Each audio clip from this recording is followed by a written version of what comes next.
Hey YouTube, I want to make this real quick because I know there's a lot of confusion and everything online. This is a '05 Ram SRT 10 with the Viper engine, the 8.3 liter. And I was getting a p0505 code, which is the IAC valve. So that's it right here.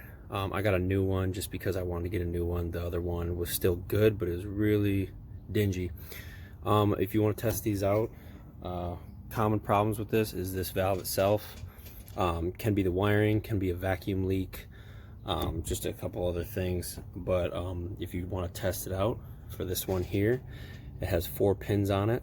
The 2 outside pins you test together and the 2 inside pins you test together. For this one you get roughly about 52 ohms for the 2 outside and the 2 inside. If you get anything other than that, or something's touching each other between the 2, then this is probably bad. I'm going to connect a video too that I did here, and you can test this plug to make sure none of these problems, well, these pins are shorted to ground or anything like that too.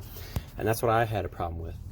There's a bunch of not fixed videos and forums that people can't find out what's going on. I found mine on what was happening.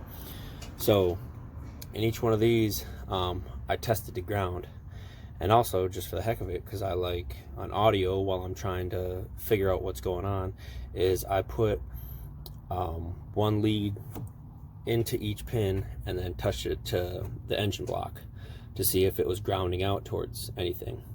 And matter of fact, this one right at the end here, I think it's, well, these are A, B, C, and D, so it was the one here at the end, and it was actually grounding down to the header.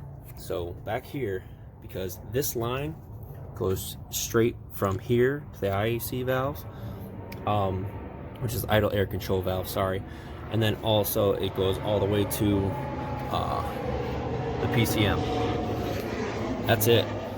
So, and it has an open and closed circuit. So mine was sticking in the closed position, so my vehicle kept dying down. I had to keep it giving a little gas if I wanted to go anywhere, otherwise it ran fine.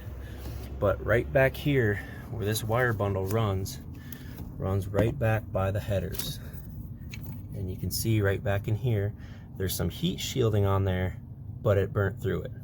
So all it did is, when I look back there with the scope and everything, is that wire, it took the insulation out. It just burned a little piece of the insulation. I wrapped that wire because you get that beep or that reading.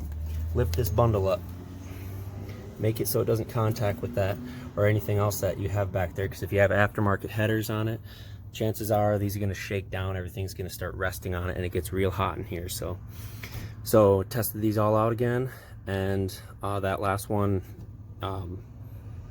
didn't have any, well, it didn't go short to the block or anything anymore. So, and I'm going to attach the videos of showing beforehand when the little piston here, when you hook it up and you turn the key on but don't crank the engine, this little piston here doesn't move. It was broke. All it did was come all the way out, and the circuit for it to come in was broken. That's what was shorting the ground. So, and then the second little video, you'll see what is supposed to happen when you turn the key on but don't turn the engine over, is this here just vibrates back and forth just a little bit, and you'll see it. But if anything else, yeah, or any questions, let me know, because this is kind of a pain in the butt, and just a couple small parts here and there save you a lot of time if you look for a vacuum leak or grounded wires and whatnot. So any questions, feel free to comment below. Thanks.